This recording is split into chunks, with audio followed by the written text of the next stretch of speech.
Hello students, पिछले class में हम लोगों ने some basic concept of chemistry start किया था और मैंने आपको इस चैप्टर की इम्पोर्टेंस बताई थी। उसमें हमने केमिस्ट्री से शुरू किया था कि केमिस्ट्री किसको कहते हैं, फिर उसके बाद मैटर किसको कहते हैं और मैटर के डिफिनीशन के हिसाब से जो चीज़ें हमको अपने आसपास चारों तरफ दिखाई दे रही हैं वो सब मैटर ही हैं। और फिर हमने मैटर को क्लासिफाई किया था on the basis of physical state और दूसरा on the basis of chemical composition.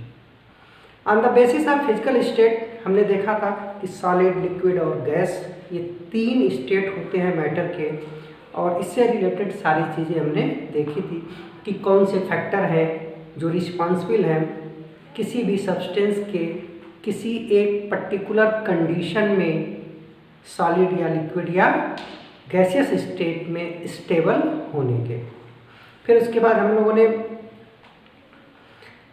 Properties जो होती हैं सॉलिड की, लिक्विड की और गैस की पढ़ी थी। आज के लेक्चर में हम लोग उसी के आगे कंटिन्यू करेंगे और आज हमारा जो सेकंड क्लासिफिकेशन है on the basis of chemical composition उससे शुरू करेंगे। ठीक है, तो आइए देखिए। सेकंड जो क्लासिफिकेशन था वो था on the basis of chemical composition, on the basis of chemical composition। और on the basis of chemical composition अगर हम बात करें तो मैटर को ब्रॉडली दो कैटेगरी में डिवाइड किया गया है। एक को बोलते हैं प्योर और दूसरे को बोलते हैं मिक्सचर। अब कैटेगरी तो हो गई प्योर एंड मिक्सचर। अब यहाँ पे हमको ये सीखना है कि अगर आपको कोई सब्सटेंस दिया गया है तो आप उसको कैसे पहचानेंगे कि दिया गया सब्सटेंस प्योर की कैटेगरी में रखेंगे कि मिक्सचर की कैटेगरी में। तो कुछ पॉइंट्स हैं, कुछ टेस्ट के लिए फैक्ट्स हैं, उन फैक्ट्स के थ्रू हम लोग देखने की कोशिश करेंगे। जैसे प्योर के लिए सबसे पहली बात यह है कि जो भी सब्सटेंस प्योर होते हैं उनमें सिंगल टाइप के ही सब्सटेंस होते हैं, वो एक ही टाइप के कंस्टिट्यूएंट एलिमेंट से या कंस्टिट्यूएंट से बने होते हैं। ठीक है, तो पहला है कि प्योर की क्या पहचान है। तो इसमें प्योर की पहचान ये है कि it consist of single type of substance. ये एक ही टाइप के सब्सटेंस से मिलके बना होगा। दूसरा इसका पहचान क्या है कि जो भी कंस्टिट्यूएंट होंगे उनका कंपोजिशन फिक्स होगा। तो यहाँ पे दूसरा कि उनका कंपोजिशन क्या होता है, फिक्स्ड कंपोजिशन। और तीसरी पहचान है कि जो भी इसके कंस्टिट्यूएंट पार्टिकल्स हैं उनको हम किसी सिंपल फिजिकल मेथड द्वारा सेपरेट नहीं करते। तो पार्टिकल्स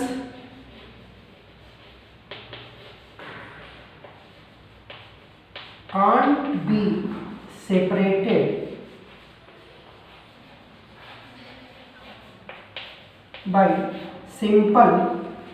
देखिए बेटा, ध्यान रखना, मैं ये नहीं कह रहा हूं कि सेपरेट नहीं कर सकते। मैं आपसे ये बोल रहा हूं कि इनको किसी सिंपल फिजिकल मेथड द्वारा सेपरेट नहीं कर सकते, केमिकली हम लोग कर सकते हैं। तो सिंपल फिजिकल मेथड, ठीक। तो ऐसे सब्सटेंस जो एक सिंगल टाइप ऑफ यूनिट से मिलकर बना होगा, उसका कंपोजिशन फिक्स होगा और इसके कंस्टिट्यूएंट पार्टिकल को हम लोग सिंपल फिजिकल मेथड द्वारा सेपरेट नहीं कर सकते हैं, ऐसे ही सब्सटेंस को हम लोग प्योर सब्सटेंस की कैटेगरी में रखेंगे। जैसे इसके कुछ एग्जांपल हैं, आयरन की रॉड या सिल्वर, जो HCl, H2SO4, यूरिया, तो ये सारी चीजें प्योर की कैटेगरी में आती है। दूसरा होता है मिक्सचर। तो मिक्सचर के जो कंस्टिट्यूएंट पार्टिकल होते हैं वो 2 या 2 से ज़्यादा होते हैं। तो कंसिस्ट ऑफ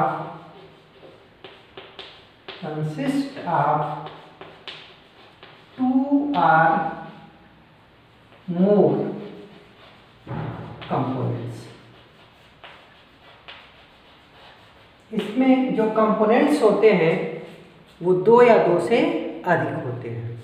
और दूसरी बात इसमें यह है कि इन कंपोनेंट्स का कंपोजिशन फिक्स नहीं होता है, ये किसी भी रेशियो में एक दूसरे से कंबाइंड हो सकते हैं। तो अगला क्या हो गया, कंपोजिशन इज नॉट फिक्स्ड, ठीक है। और तीसरी बात यह है कि इनके जो कंस्टिट्यूएंट पार्टिकल्स हैं उनको हम लोग सिंपल फिजिकल मेथड द्वारा सेपरेट कर सकते हैं। तो कंस्टिट्यूएंट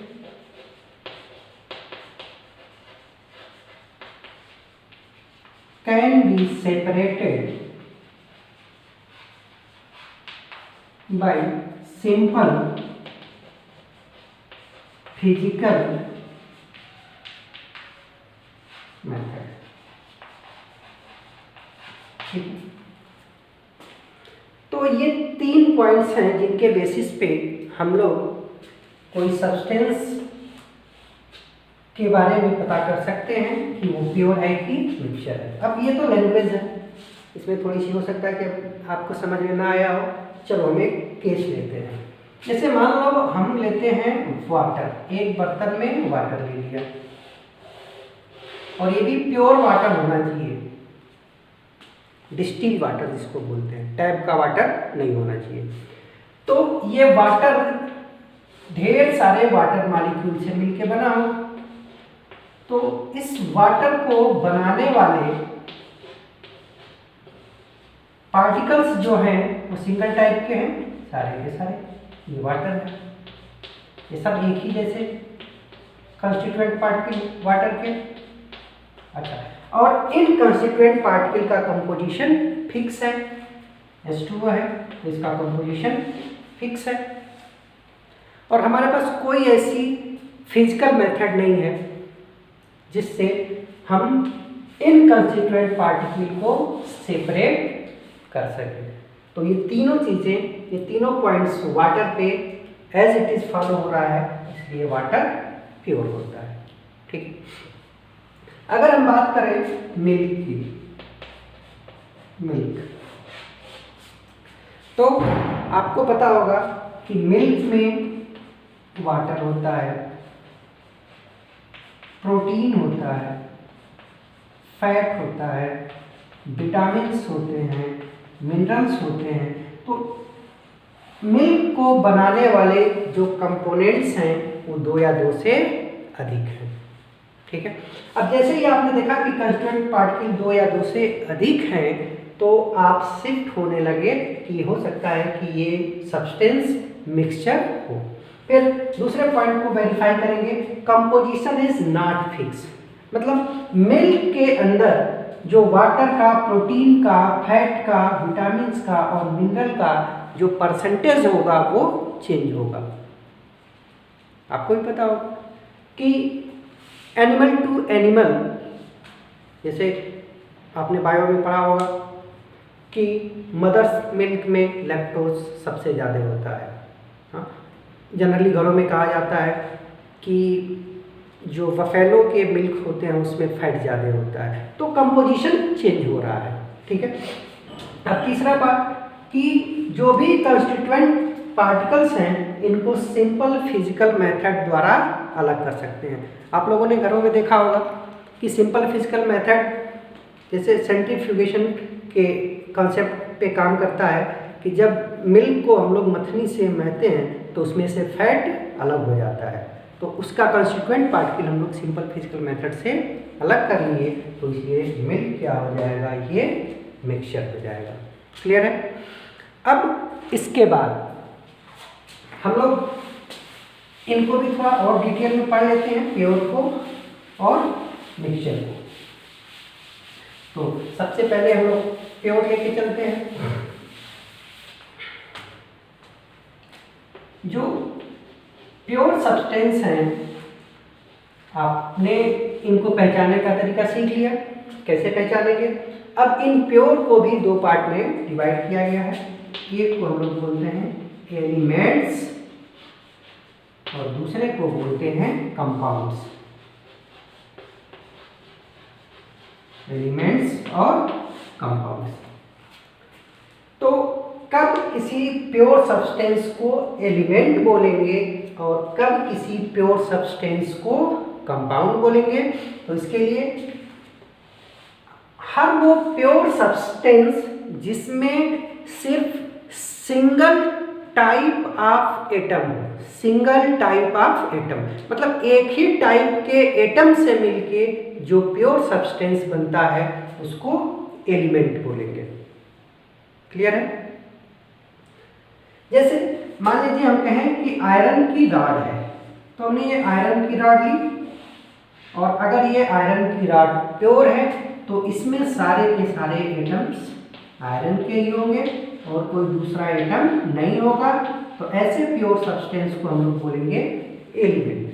आप लोग या घरों में गोल्ड के या सिल्वर अगर वो 24 कैरेट का है तो चेन है उसकी, तो ये चेन भी गोल्ड के एटम से मिलके बना है और ये सिर्फ एक ही जैसे सारे एटम्स हैं, तो इस वजह से ये भी एलिमेंट कहलाएगा।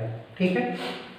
ऑक्सीजन गैस है O2, ऑक्सीजन गैस में भी सिर्फ और सिर्फ ऑक्सीजन के एटम ही हैं, तो इस वजह से ये भी एलिमेंट कहलाएगा। ओजोन O3 ये भी एलिमेंट कहलाएगा। ठीक। और एलिमेंट का जो सिंपल स्ट्रक्चरल यूनिट होता है, मतलब जिन चीज़ों से मिलके इसकी जो सबसे छोटी यूनिट होती है उसी को हम लोग बोलते हैं एटम्स। क्या बोलते हैं? एटम बोलते हैं। ठीक है। और आपको ये पता होगा कि टिल टुडे आज के डेट तक हमारे पास कुल 118 एलिमेंट्स डिस्कवर है। 118 एलिमेंट्स डिस्कवर्ड है। ठीक है। और इन्हीं 118 एलिमेंट्स से मिलके दुनिया की जो भी चीज़ें हैं सब बनी हैं, और इनको भी हम लोग 3 कैटेगरी में डिवाइड करते हैं। एक को बोलते हैं मेटल्स, दूसरे को बोलते हैं नॉन मेटल्स और तीसरा है सेमी मेटल्स या मेटलॉइड्स।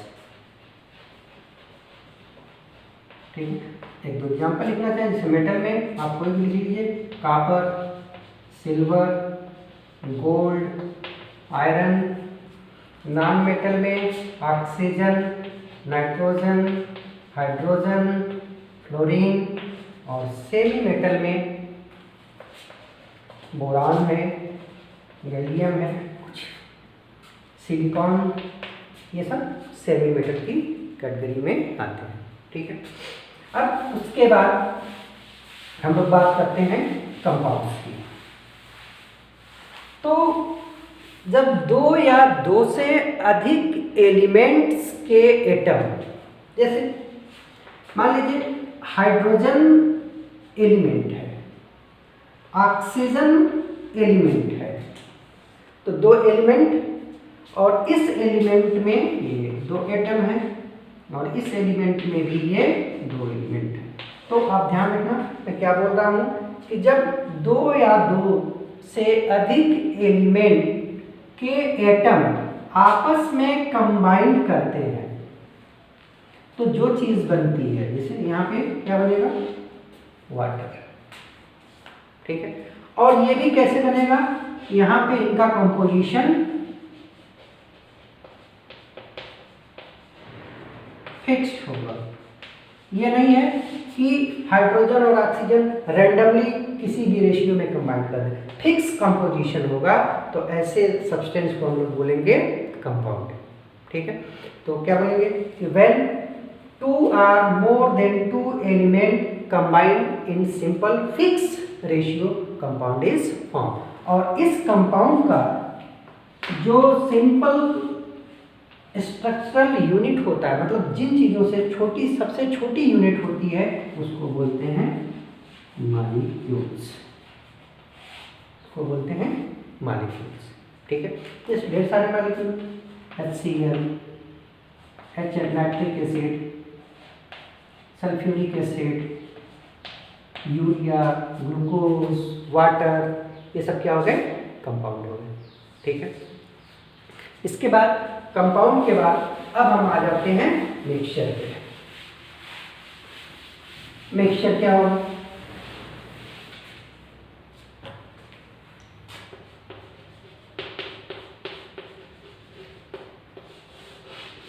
मिक्सचर बेटा डेफिनेशन तो हमने बताई दी थी। ये कैसे बनते हैं, जब दो या दो से अधिक प्योर सब्सटेंस को हम लोग मिक्स करते हैं तो बनता है मिक्सचर। और ये मिक्सचर भी दो तरह के होते हैं, एक होता है होमोजीनियस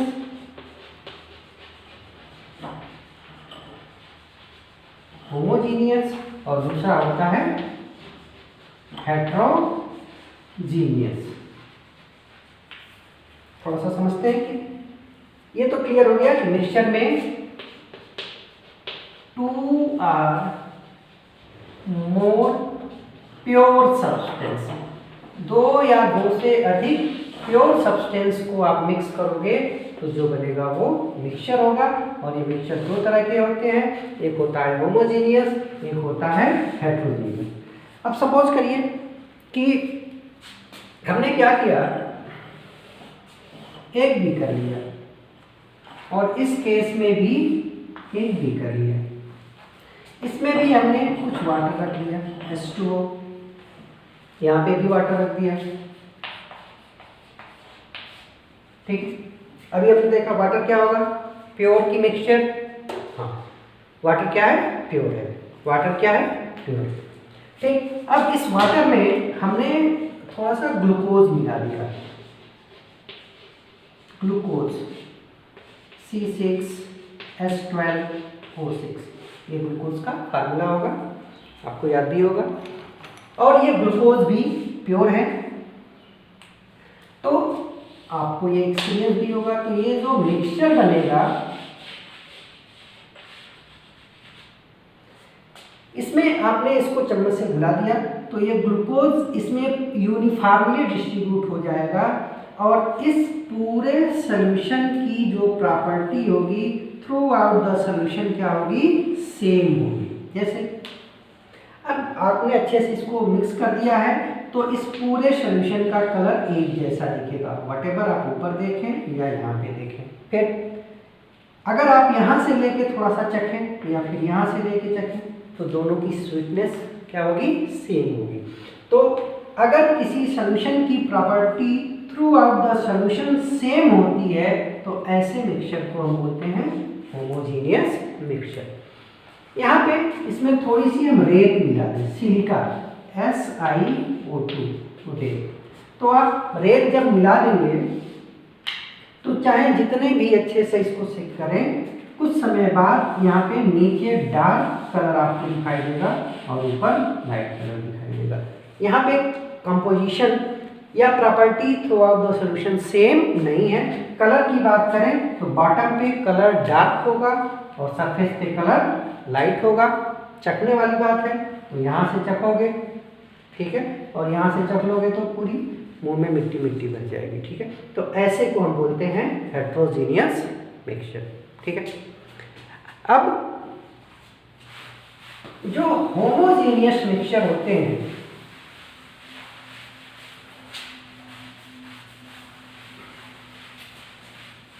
जो होमोजीनियस मिक्सचर होते हैं इसी को हम लोग सॉल्यूशन भी बोलते हैं, ठीक है। तो इस तरह से हमारा क्लासिफिकेशन ऑफ मैटर कंप्लीट हुआ। अब देखना बेटा जरा, हम लोगों ने आपसे कहा था कि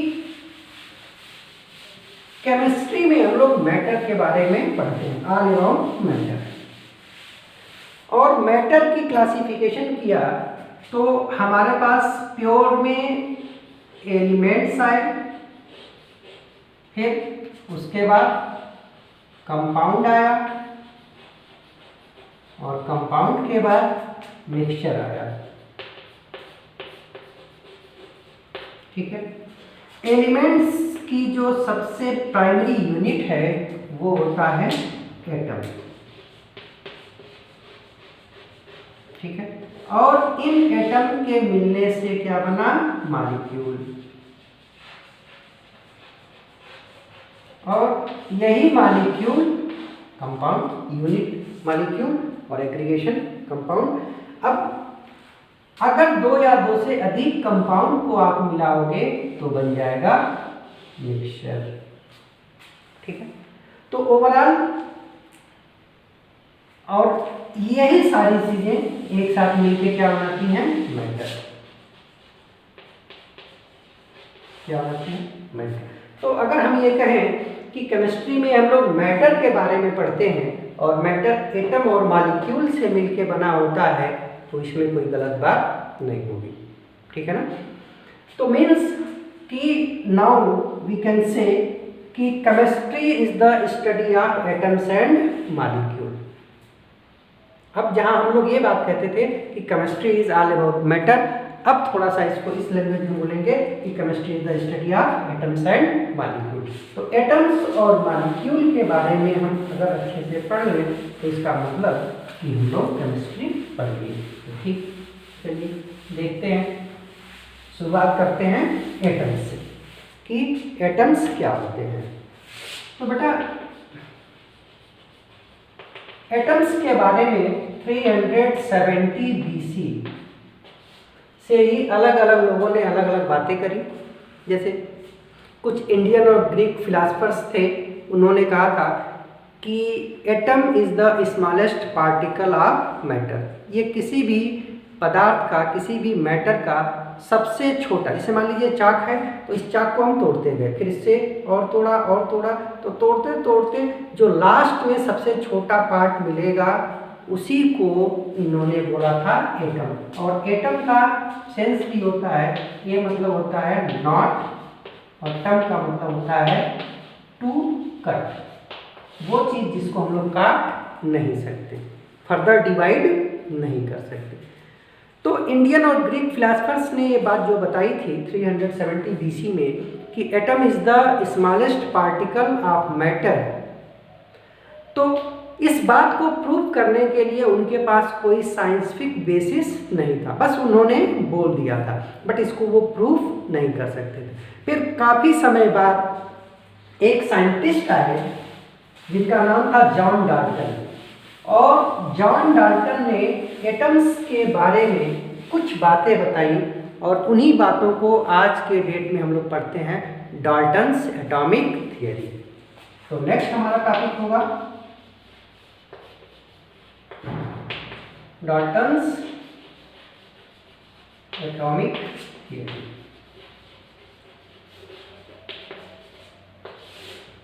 ये ऐसे साइंटिस्ट थे जिन्होंने फर्स्ट टाइम एटम्स के बारे में कुछ बातें बताई और उन बातों के पीछे साइंटिफिक लॉजिक भी दिया। तो उन्हीं बातों को हम पॉइंट वाइज करके पढ़ेंगे।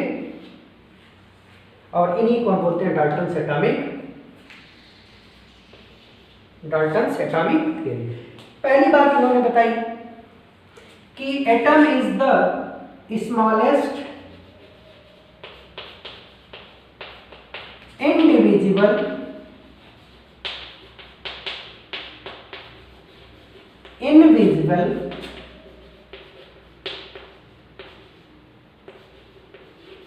particle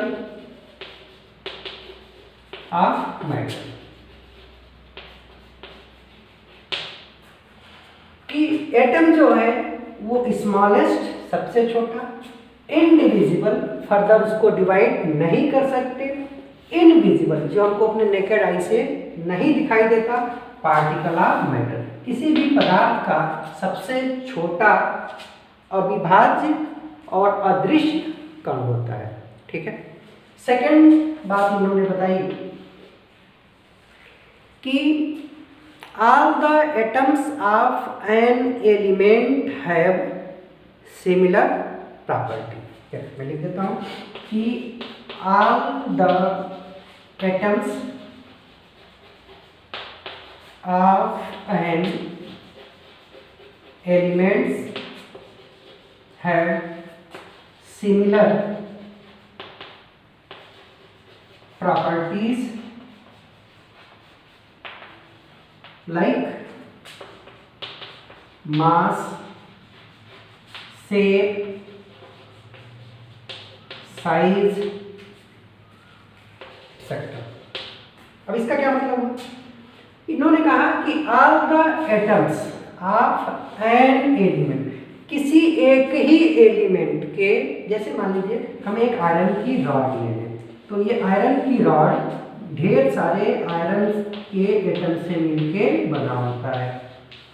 और डाल्टन ने यह कहा कि एक ही एलिमेंट आयरन है तो इसके जितने भी एटम होंगे, इन सारे एटम की प्रॉपर्टी, मतलब इन सबका मास, इनका शेप, इनका साइज, इनका वॉल्यूम, सब कुछ बिल्कुल सेम होगा।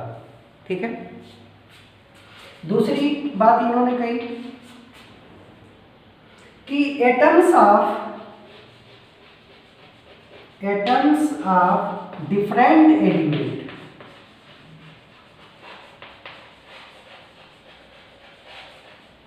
है डिफरेंट प्रॉपर्टी। वही कि इनका मास, इनका शेप, इनका साइज अलग होगा। ठीक है। जैसे अभी हमने देखा कि आयरन के जितने भी एटम होंगे सबकी प्रॉपर्टी सेम होगी। इसी तरह से मान लीजिए हमने सिल्वर ले लिया, तो सिल्वर के एटम की प्रॉपर्टी एक जैसी होगी। मान लीजिए ये अलग अलग एटम है, तो इन सारे एटम्स की प्रॉपर्टी एक जैसी होगी, इन सारे एटम्स की प्रॉपर्टी एक जैसी होगी। लेकिन दो अलग अलग एलिमेंट की जो एटम है इनकी प्रॉपर्टी भी अलग अलग होगी। ठीक है। और फोर्थ बात इन्होंने क्या बताई कि when two or more than two atoms combined in simple fixed and whole number ratio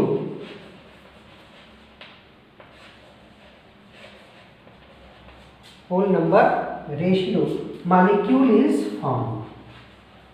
कि जब दो या दो से अधिक एलिमेंट के एटम आपस में एक सिंपल, फिक्स और होल नंबर रेशियो में कंबाइन करेंगे तो मॉलिक्यूल बनेगा। जैसे मान लीजिए हाइड्रोजन है, ऑक्सीजन है, ये दो अलग अलग एलिमेंट हैं, इनके एटम कंबाइंड हुए, H2O बना। अगर हम एटम का रेशियो कहें तो 2:1 का रेशियो होगा, और मास का रेशियो कहें तो 1:8 का, और ये वाटर बनने में ये रेशियो हमेशा फिक्स रहेगा। तो ये बन गया क्या? मॉलिक्यूल। ठीक है। और सबसे लास्ट बात इन्होंने बताई थी, पांचवी बात, कि in a chemical reaction atom can neither be created nor be destroyed. किसी भी केमिकल रिएक्शन में एटम ना क्रिएट किए जा सकते हैं ना डिस्ट्रॉय होते हैं, सिर्फ वो क्या करते हैं, अपनी पोजीशन को इंटरचेंज करते हैं। जैसे मान लीजिए आप लोगों ने क्लास 10th में पढ़ा होगा कि जब एसिड की रिएक्शन हम लोग बेस से कराते हैं तो सॉल्ट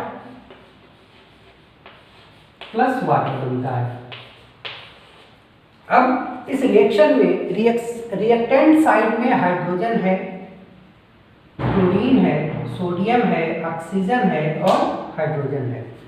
तो according to Dalton's atomic theory यहाँ पे ना तो कोई नया एटम बनेगा और ना ही पुराना वाला डिस्ट्रॉय होगा। तो देख लीजिए, इधर हाइड्रोजन है तो इधर भी हाइड्रोजन है, इधर सोडियम है तो इधर भी सोडियम है, ऑक्सीजन है तो यहाँ पे ऑक्सीजन है, हाइड्रोजन है तो हाइड्रोजन है।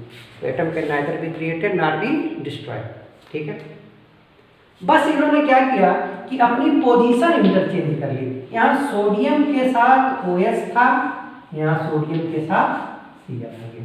ठीक है, यही बेसिक 5 पॉइंट्स हैं जिनको बोलते हैं डाल्टन्स एटॉमिक थियरी। एक बार फिर से सुन लीजिए। पहला था कि atom is the smallest invisible particle of matter. दूसरा था कि all the atoms of an element have similar property. फिर नेक्स्ट था थर्ड कि atoms of different element have different property. फिर उसके बाद कहा था कि whenever 2 or more than 2 element combined in simple fixed whole number ratio molecule is formed। और लास्ट में बोला था कि in a chemical reaction atom can neither be created nor be destroyed. ठीक है, अब मजे की बात यह है बेटा कि ये पांचों बातें जो उन्होंने बताई थी वो आज के डेट में, ये इन्होंने बताई थी 1800 में, 1800 के आसपास बताई थी। और आज के डेट में देखा जाए तो ये पांचों की पांचों बातें बिल्कुल गलत हैं। देखते हैं सिर्फ पहली बात क्यों गलत है। इन्होंने कहा था कि atom is the smallest particle of matter, यानी कि किसी भी मैटर का सबसे छोटा कण एटम होगा, एटम से छोटा कुछ भी नहीं होगा। लेकिन आपको भी पता है, आज के डेट में हमको पता है कि एटम जो होता है वो इलेक्ट्रॉन, प्रोटॉन और न्यूट्रॉन से मिलके बना होता है, यानी कि एटम से भी छोटी यूनिट है इलेक्ट्रॉन, प्रोटॉन और न्यूट्रॉन। अब atom is no more indivisible, क्योंकि एटम खुद इलेक्ट्रॉन, प्रोटॉन, न्यूट्रॉन से मिलके बना होता है। तो पहला पॉइंट उनका गलत हो गया। फिर सेकंड कि all the atom of an element have similar properties like mass, shape, size etcetera. अगर हम 118 एलिमेंट जो हमारे पास डिस्कवर्ड हैं, इनमें से पहला एलिमेंट हाइड्रोजन है, तो हाइड्रोजन की ही बात करें तो आपको पता है, नहीं पता है तो हम आपको बताएंगे कि यही हाइड्रोजन जो नेचर में पाया जाता है, एलिमेंट हाइड्रोजन है। और ये हाइड्रोजन एलिमेंट 3 तरह के हाइड्रोजन एटम से मिलके बना होता है। इसको बोलते हैं प्रोटियम, ड्यूट्रियम और टाइट्रियम। इनके हिसाब से, डाल्टन के हिसाब से, एक ही एलिमेंट के जो एटम है उनकी प्रॉपर्टी सेम होनी चाहिए, लेकिन यहाँ पे इनकी प्रॉपर्टी, इसका मास नंबर 1 है, इसका 2 है, इसका 3 है, इनका मास अलग अलग है। और ऐसे ही चीज़ों को, ऐसे ही न्यूक्लियस को हम लोग बोलते हैं आइसोटोप्स। तो discovery of electron, proton and neutron की वजह से इनका फर्स्ट पॉइंट गलत हो गया। Second point discovery of isotopes. Third की बात करते हैं। थर्ड में इन्होंने कहा था कि एक ही अलग अलग एलिमेंट के एटम की प्रॉपर्टी अलग अलग होती है। देखिए, एलिमेंट होता है आर्गन, पोटेशियम और कैल्शियम। अगर आपको याद हो तो ठीक है, नहीं तो इसका एटॉमिक नंबर होता है 18, इसका होता है 19, इसका होता है 20, इसका एटॉमिक मास होता है 40, इसका भी होता है 40, इसका होता है 40। ये तीनों अलग अलग एलिमेंट हैं और डाल्टन के हिसाब से अगर अलग अलग एलिमेंट हैं तो इनके एटम का मास भी अलग अलग होना चाहिए, बट ऐसा होता नहीं है। इसका भी 40 है, इसका भी 40 है, इसका भी 40 है। और ऐसे न्यूक्लियस को या न्यूक्लियाई को या एटम्स को हम लोग बोलते हैं आइसो बार। ये अभी हम लोग आगे भी पढ़ेंगे आइसो बार। ठीक है, तो आइसो बार की डिस्कवरी की वजह से ये बात गलत हो गई। फिर नेक्स्ट पॉइंट जो इन्होंने कहा था कि एटम सिंपल फिक्स और होल नंबर रेशियो में कंबाइन करेंगे तो मॉलिक्यूल बनेगा। यहाँ पे आप होल नंबर को पकड़ के रखिए। होल नंबर का मतलब कि जैसे वाटर बना तो H2O, यहाँ पे रेशियो क्या है 2:1, 2:1 क्या है होल नंबर। ग्लूकोज C6H12O6 कितना है 1:2:1 होल नंबर। लेकिन कुछ ऐसे कंपाउंड्स हैं अभी रिसेंटली डिस्कवर्ड हुए हैं जिनको हम लोग बोलते हैं नॉन स्टैक्योमेट्रिक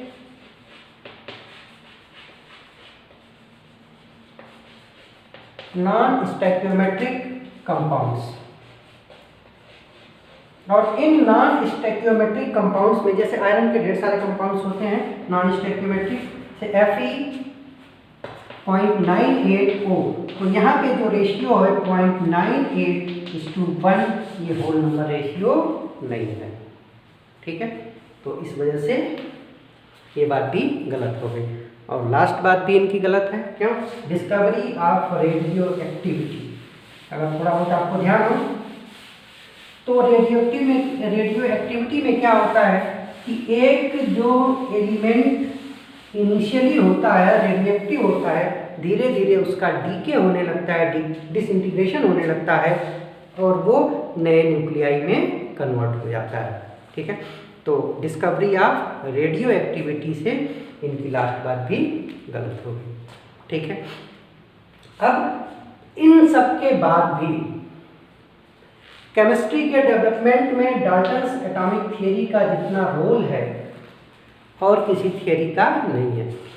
कहा जाता है कि आज तक केमिस्ट्री लिटरेचर में जितना भी आपके पास नॉलेज है उन सारे नॉलेज को डिस्ट्रॉय करना है और सिर्फ आपके पास कोई एक कॉन्सेप्ट रखना है, बाकी सबको डिस्ट्रॉय कर देना है। तो कौन सा कॉन्सेप्ट आप रखेंगे?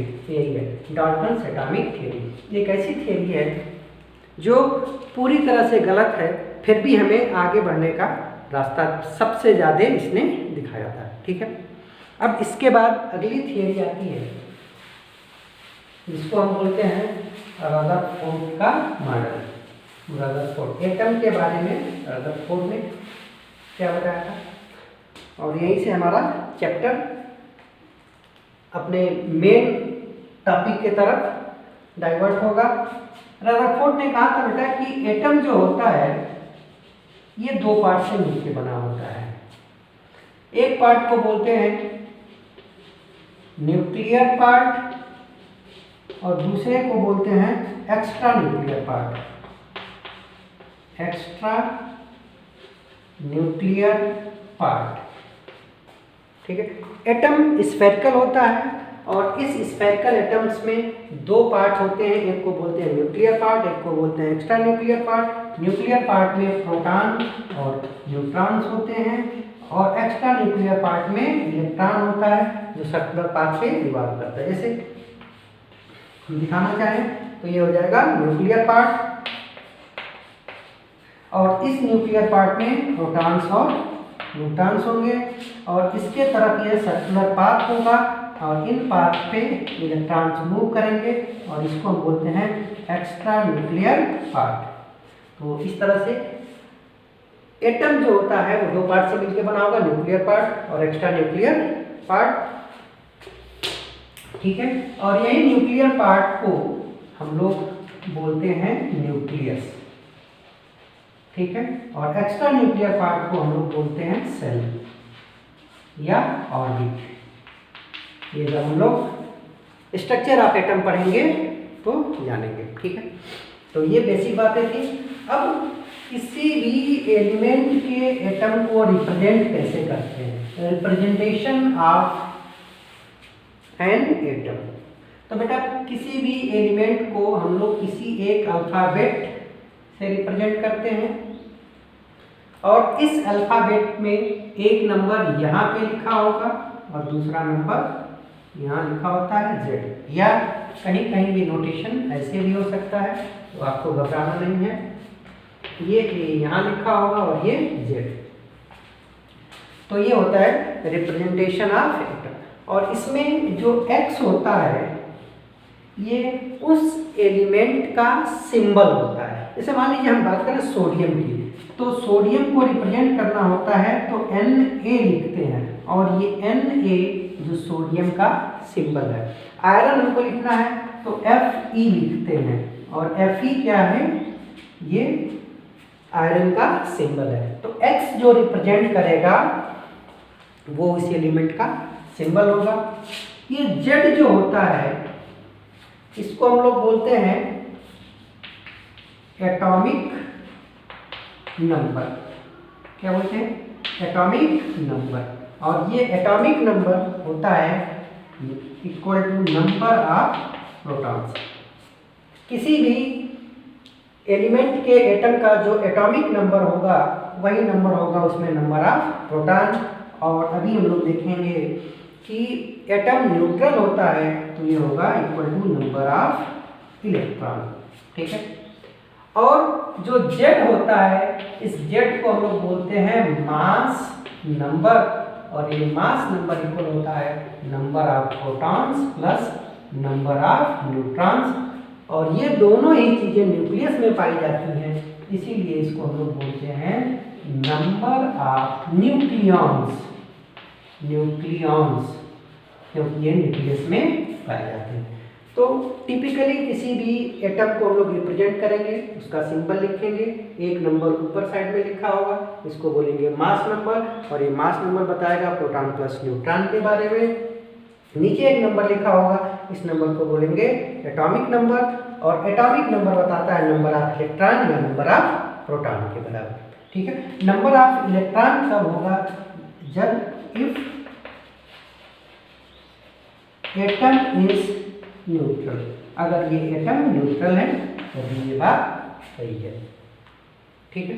तो इस तरह से हम लोग किसी एलिमेंट का रिप्रेजेंटेशन करते हैं। जैसे सोडियम है तो सोडियम का यहाँ पे 11 होता है, यहाँ पे 23 होता है, आयरन का 26 और 56 होता है। अब अगर हम कहें कि आयरन सोडियम का Z कितना होगा तो 11 होगा, प्रोटॉन कितने होंगे तो Z के बराबर ही, इलेक्ट्रॉन कितने होंगे और न्यूट्रॉन कितने हो जाएंगे बेटा? प्रोटॉन कितने होंगे? चलो देख लेते हैं। देखो जरा यहीं से हम बात करते हैं कि A बराबर होता है P प्लस N। A बराबर P प्लस N, और P किसके बराबर है? Z के बराबर है, तो P के जगह पर Z लिख लेंगे। तो A बराबर हो जाएगा Z प्लस N, या N बराबर हो जाएगा A माइनस Z। यानी कि किसी भी एटम के अंदर जो नंबर ऑफ न्यूट्रॉन्स होंगे वो मास नंबर में से हम लोग माइनस कर देंगे एटॉमिक नंबर को, तो आ जाएगा। तो इसका मास नंबर कितना है? 23। एटॉमिक नंबर है 11, तो 23 माइनस 11 कितना आ गया? 12। ठीक है। इसी तरह आयरन के केस में Z कितना हो जाएगा? 26, प्रोटॉन कितने हो जाएंगे? 26, इलेक्ट्रॉन्स कितने हो जाएंगे? 26, न्यूट्रॉन कितने हो जाएंगे? 56 माइनस 26 यानी कि 30। ठीक है। ठीक। अब इतना देखने के बाद एक चीज हमको समझ में आ गई कि एटम के अंदर इलेक्ट्रॉन, प्रोटॉन और न्यूट्रॉन होते हैं, और इन्हीं इलेक्ट्रॉन, प्रोटॉन और न्यूट्रॉन को हम लोग बोलते हैं फंडामेंटल पार्टिकल्स। एटम्स के ये फंडामेंटल पार्टिकल्स होते हैं। जैसे इलेक्ट्रॉन, प्रोटॉन और न्यूट्रॉन, इनकी बात करें तो ये फंडामेंटल पार्टिकल्स होते हैं। अगर हम मास की बात करें कि इलेक्ट्रॉन का मास कितना, एक इलेक्ट्रॉन का मास कितना होता है, एक प्रोटॉन का मास कितना होता है, और एक न्यूट्रॉन का मास कितना होता है, तो मास, और ये चीज आपको याद रखनी है, 9.1 into 10 to the power minus 31 kg। ठीक है। ये एक इलेक्ट्रॉन का मास होता है। अगर इसको आप ग्राम में चेंज करना चाहो तो कितना हो जाएगा बेटा? 9.1 into 10 to the power minus 1000 से मल्टीप्लाई करेंगे तो कितना हो जाएगा 28 kg। मास ऑफ प्रोटॉन याद रखना है आपको, कितना होता है 1.67 इंटू 10⁻⁻27 kg। ठीक है, और इसी को अगर ग्राम में लिखना है, सॉरी अगर इसको हमको ग्राम में लिखना है तो हो जाएगा 1.67 इंटू 10⁻⁻24 ग्राम। और जो न्यूट्रॉन का मास होता है वो भी लगभग प्रोटॉन के बराबर ही होता है, थोड़ा सा प्रोटॉन से ज़्यादा होता है 1.678 इंटू 10⁻⁻27 kg, या ग्राम में अगर आपको लिखना है तो 1.67 इंटू 10⁻⁻24 ग्राम। ठीक है, तो ये इनका मास है, आपको याद रखना है। फिर इन पे चार्ज की बात करें तो आपने सुना होगा, आपको पता होगा कि इलेक्ट्रॉन जो होता है वो निगेटिवली चार्ज होता है, और एक इलेक्ट्रॉन पे जो चार्ज होता है 1.6 इंटू 10⁻⁻19 कूलम होता है। प्रोटॉन पे चार्ज का मैग्नीट्यूड तो इतना ही होता है जितना कि इलेक्ट्रॉन पे, कितना 1.6 इंटू 10⁻⁻19 कूलम, लेकिन इसका नेचर पॉजिटिव होता है। तो मैग्नीट्यूड तो दोनों का सेम है, लेकिन नेचर क्या है, अपोजिट है। और न्यूट्रॉन कैसा होता है, न्यूट्रल होता है, इस पर कोई भी चार्ज नहीं होता है। ये तीन चीज़ें आपको ध्यान रखनी है। ठीक है, उसके बाद कुछ इम्पॉर्टेंट टर्म हैं जो हमें देखने हैं, थोड़े बहुत अभी हमने देखा भी था। आइसोटोप क्या होता है, आइसोबार क्या होता है, तो बस, और आइसो इलेक्ट्रॉनिक स्पीसीज क्या होती है। ये तीन छोटे छोटे टर्म्स हैं। आइसोटोप्स पहला देखते हैं, आइसोटोप्स ये एक ही एलिमेंट के एटम होते हैं जिनका जेड यानी कि एटॉमिक नंबर तो सेम होता है, बट इनका मास नंबर जो होता है वो डिफरेंट होता है। जैसे हाइड्रोजन की बात करें तो हाइड्रोजन अभी हमने बताया था कि तीन तरह के एटम से मिलकर बना होता है, 1 2 3, यहाँ पे 1 1 1। तो इन सबका जेड 1 1 1 सेम है, और ए यहाँ पे 1 है 2 है 3 है, तो ऐसे न्यूक्लियस को हम लोग बोलते हैं आइसोटोप्स। एक ही एलिमेंट के एटम जिनका एटॉमिक नंबर तो सेम हो लेकिन एटॉमिक मास डिफरेंट हो, उनको बोलते हैं आइसोटोप्स। ठीक, अब अगला होता है आइसोबार। इसका उल्टा हो जाएगा आइसोबार। आइसोबार, अच्छा, ये केमिस्ट्री में आइसो का मतलब ही होता है सेम। ठीक है, बार, आइसोबार ऐसे ये डिफरेंट एलिमेंट के एटम होते हैं जिनमें ए तो सेम होता है लेकिन जेड डिफरेंट होता है। तो ऐसे एटम्स के हम लोग बोलते हैं आइसोबार। जैसे अभी हमने आपको बताया था आर्गन, पोटेशियम और कैल्शियम, इसका मास नंबर 40, इसका भी 40 और इसका भी 40, इसका एटॉमिक नंबर 18, इसका 19, इसका 20। ठीक है, और तीसरी बात है iso electronic species. Iso electronic species क्या होती है, आइसो इलेक्ट्रॉनिक, आइसो माने फिर वही सेम, इलेक्ट्रॉनिक मतलब इलेक्ट्रॉन। तो आइसो इलेक्ट्रॉनिक स्पीसीज ऐसे स्पीसीज जिसमें नंबर ऑफ इलेक्ट्रॉन क्या हो, सेम, तो इसको बोलते हैं आइसो इलेक्ट्रॉनिक स्पीसीज। जैसे एक दो हम देखते हैं, मान लीजिए सोडियम है, तो इसके ऊपर एक प्लस चार्ज कर दिया। अभी हम बताएंगे कि प्लस चार्ज कर दिया तो जितने प्लस चार्ज होते हैं उतने इलेक्ट्रॉन कम हो जाते हैं। यहाँ पे इलेक्ट्रॉन पहले थे 11 हो गए 10। ठीक है। फ्लोरीन है, इस पे एक माइनस कर दिया है, माइनस कर देंगे तो एक इलेक्ट्रॉन एक्स्ट्रा हो जाएगा। पहले थे इसके पास 9 और एक बढ़ गया तो ये 10। तो अब इन दोनों के पास नंबर ऑफ इलेक्ट्रॉन सेम है, तो ये दोनों स्पीशीज कहलाएंगी आइसो इलेक्ट्रॉनिक स्पीशीज। ठीक है, थैंक यू। इसके आगे हम लोग नेक्स्ट क्लास में करेंगे।